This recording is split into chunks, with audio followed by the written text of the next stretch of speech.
আজ আপনাদের সামনে একটি ভিডিওর এমন একটি দৃশ্য দেখানোর চেষ্টা করব যা নীরবে মন ছুঁয়ে যায়। কোনো বড় ভাষণ নেই, কোনো উপদেশ নেই, তবুও এই ভিডিওর একটা মুহূর্ত আমাদের বুঝিয়ে দেয় মানুষ হওয়া মানে আসলে কি। ভারতের প্রাক্তন রাষ্ট্রপতি তথা ভারতের শ্রেষ্ঠ বিজ্ঞানী doctor APJ Abdul Kalam sir স্টেজে উঠছেন, আপনারা দেখতে পাচ্ছেন। আপনারা একবার এই দৃশ্যটা লক্ষ্য করুন।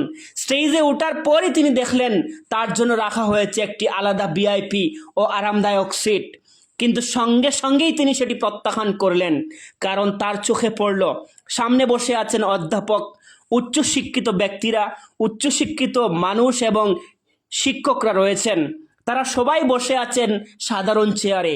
তখন তিনি ভাবলেন যে চেয়ারে সবাই বসবেন সেই চেয়ারেই তিনি বসবেন।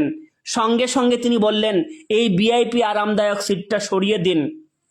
ভিআইপি সিট সরানো হলো, কিন্তু সম্মান দেখাতে সাধারণ চেয়ারের উপর একটি সাদা কাপড় দেওয়া হয়েছিল। তাতেও ডক্টর কালাম স্যার বসতে রাজি হলেন না। ভাবুন একবার, একজন রাষ্ট্রপতি, একজন বিখ্যাত বিজ্ঞানী, তবুও কতটা বিনয়ী, কতটা মানবিক হলে এরকম আচরণ করা যায়। এই ভিডিওটা দৃশ্য শুধু দেখার জন্য নয়, এটা আমাদের জন্য এক গভীর শিক্ষা। ডিগ্রি থাকলেই মানুষ সুশিক্ষিত হয় না, নম্র ও ভদ্র হওয়াই আসল সুশিক্ষার পরিচয়। ডক্টর কালাম স্যার আমাদের শিখিয়ে গেছেন মানুষ হওয়াটাই সবচেয়ে বড় পরিচয়। পদ, সম্মান, ক্ষমতা নয়, নম্রতা, সততা আর মানবিকতাই একজন মানুষকে সত্যিকারের মহান করে তোলে।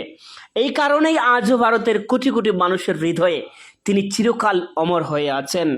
ভিডিওটি প্রচুর পরিমাণে শেয়ার করে দেবেন, কারণ এই দৃশ্য, এই ভিডিওর মুহূর্ত থেকে অনেক অনেক কিছু শেখার রয়েছে, অনেক কিছু শেখার রয়েছে। ভিডিওটা প্রচুর পরিমাণে শেয়ার করে সমগ্র বিশ্ববাসীকে দেখিয়ে দেওয়ার জন্য অনুরোধ থাকলো।